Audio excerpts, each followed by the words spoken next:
see their faces. All the men I've killed. They're standing there on the far bank of the river Styx. I gotta say, that is one handsome man. Welcome to Bookies. Thanks for clicking on the link. And you have reached the only YouTube channel that, when fully monetized, will give 100% of the proceeds to local libraries and literacy programs. And if you like that idea, all you got to do to help is subscribe.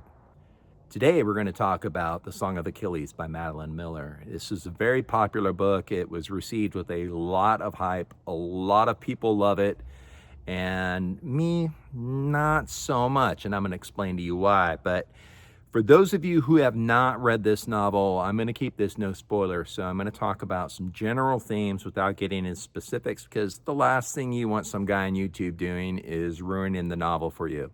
So I'm going to keep it honest. What Madeline Miller has given us is a love story. And in this review, I'm not going to rate down this book because it didn't necessarily meet with my expectations. That's not fair to the author. Expectations are what they are, and then you read the novel and find out otherwise. Instead, I think what's important when you review a novel is you have to look at its own artistic merit. You have to take it for what it is and not what you expected it to be. This novel is written from the first-person perspective of Patroclus. Patroclus is the exiled son of a Greek king, a king of a city-state, so think small king. And he becomes the love interest and companion sworn by blood, oath, and brotherhood in arms to Achilles, who is just everybody knows is going to be a generational warrior, blessed by the gods because he's half divine. He's the son of a sea nymph. So what can you expect out of this novel? You can expect that the first half of the novel is essentially going to deal with the relationship between Patroclus and Achilles. The second half of the novel, of course, further develops that relationship, but it's at the midway point of the novel that the Greeks actually set sail to Troy. Before I start telling you why I think the novel's kind of average, let me tell you what I really liked about the novel. There's a nice twist at the end relating to Patroclus and his relationship with Achilles as it relates to the war against Troy. I was pretty surprised by that twist, and I always welcome being surprised in a novel, so kudos to you, Madeline Miller. Good job. Now, let me tell you a little bit about how Miller drafted the relationship between Patroclus and Achilles. I thought she did a pretty good job developing that relationship. Even though it kind of made the pace suffer a little bit, she did well there. What you should not expect in this novel is a lot of spice. Miller actually was very discreet, and you're not going to get great detail about sex and stuff like that. So, from my perspective, good, because this is really supposed to be a story about Achilles going to Troy. And so, going a little bit light on the sex is not a bad thing, in my opinion. Now, here's one thing that really, really aggravated me. And because we're seeing Achilles through the eyes of Patroclus, Miller ad nauseum describes Achilles being so beautiful. He's lithe, he's strong, the blonde hair is flowing, he's tan, and which is fine. You have to describe Achilles, and it's important that the reader know how Patroclus feels about Achilles. However, after about the 40th time reading that description, every time Achilles does something or walks into a room, it can get a little tedious. Yes, I get it. You tell me a couple times that Patroclus is infatuated with Achilles. I get it. Point made. Let's talk about something else. Give me something else to mull over. And I've been there, right? I've been in a relationship with the same woman for 37 years. And in my opinion, and I think in the opinion of most others I know, she is very, very beautiful. And yeah, I mean, she's kind of she walks into the room and people take notice. However, once you're in that relationship, you know these things, right? And so your mind doesn't need to run through that script every time that individual walks into a room. I'm glad that she entered the room because it made the room brighter. But I don't start talking about or thinking about the particulars that makes my wife so physically attractive, or her personality that makes her so mentally attractive to me. It's just kind of unrealistic from a relationship perspective. And Achilles and Patroclus are in a relationship for a substantial period of time. You would expect a little bit of that stuff to wear off, at least for the sake of the reader, so we don't have to get all the repetition. The other pet peeve I have when reading a novel is basically, are your characters acting consistent with how you have drafted them? And in this case, I really think Miller misses the mark. She tries to make the point that it's well known and understood by Achilles and most of the other Greek world that he is essentially going to be the ultimate warrior. And yet, when a generational conflict, it's going to happen once in a generation against Troy.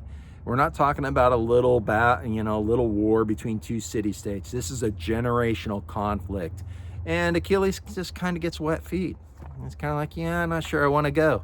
And to me, that just didn't make a lot of sense for Achilles as she had drafted him.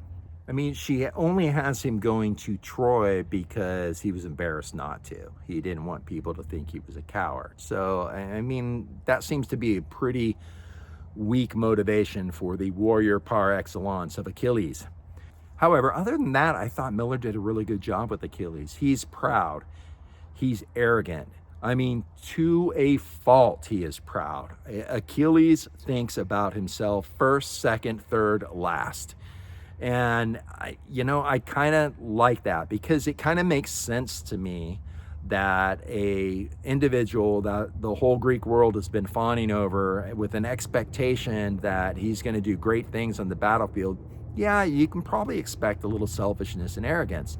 So I think Miller hit the mark right there. And so to continue on the point of how Miller's drafting Achilles takes a wife at some point during this novel. And then because he's proud, arrogant, and thinks only of himself, he promptly ignores her. Now, Patroclus, however, Miller has Patroclus doing something with Achilles' wife that makes absolutely no sense for the character. Patroclus is essentially an honorable individual. He respects and admires Achilles. He loves Achilles. So what Miller does with Patroclus as it relates to Achilles' wife, who makes, frankly, a very brief appearance in this book, it just didn't make sense. It's the kind of thing you read and you go, well, where did that come from? That makes no sense. And so yeah, I kind of didn't like that. The next thing is the relationship between Patroclus and Achilles. Miller has them essentially closeted for most of the novel, which makes sense because in ancient Greek culture, it was acceptable for an adult male to have a boy as a sexual object, essentially. But it was very taboo for two male men to be in a relationship. Miller knows this. She kind of calls it out. So yeah, it makes total sense that she kind of has them closeted. They're trying to keep it secret. But for some reason, and we are given no reason whatsoever, when they get to Troy, it's an open relationship and kind of nobody really says anything about it, which is entirely unbelievable in that culture. And if that's what you want to do with your character, that's fine. However, give some explanation how you got from point A to point B. And Miller doesn't do that. Just all of a sudden they're openly in a relationship and everybody's okay with it. It didn't make sense. She could have made sense if she'd provided explanation, but she doesn't. The last thing that Miller makes no sense of is when they're in Troy, when they first land on the shore, the first thing you do is mop up all the villages around the gates of the city. And Miller makes the point that basically all the men were killed. So your brother, your father, your grandfather, they'd all be dead. And they would take the women essentially as slaves and use them for sex. And Achilles gets one of these particular women. Now, he doesn't violate her or anything like that, so he's honorable as it relates to her, but inexplicably, Miller just has her just kind of like going along and saying, hey, everything's great. Well, I don't know about you, but if somebody killed all my brothers and my father and my grandfather and took my sisters into sexual slavery, I'm not going to give him an easy pass. To me, it made no sense. And then after this particular character gives the Greeks an easy pass, she essentially has all the other women that were taken captive as sex slaves essentially falling in love with their Greek captors and marrying them. To me, inexplicable.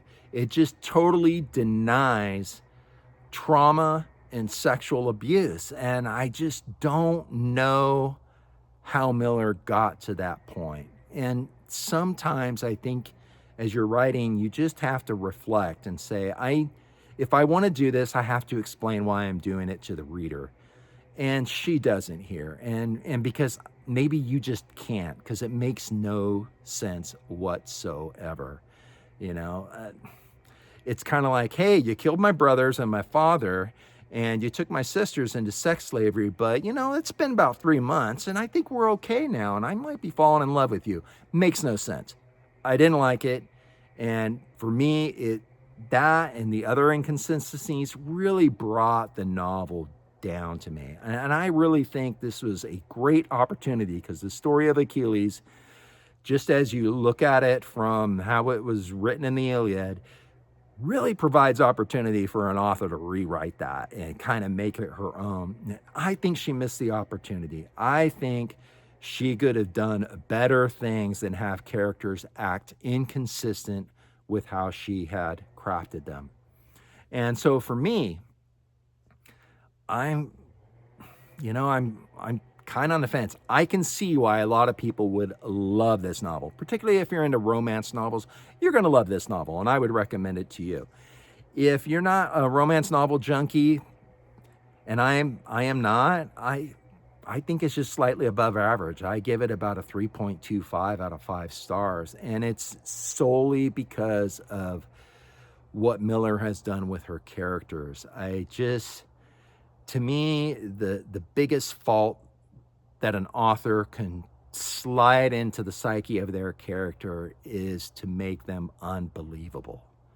And I think that's what she's done here. Hey, listen, I know I'm being contrary. I get it. You know, I've seen the reviews on Goodreads. I've seen all the hype. And, you know, this is not a bad novel. I'm not saying it's a bad novel. I'm just saying, and I would read it, you know, again. That's fine. Maybe a couple years down the road, I'll read it again and my perspective will change. But for me right now, it's just kind of average. And with that, promise me you're not going to hate me for trashing your favorite novel. All right. Everybody, have a great day and God bless.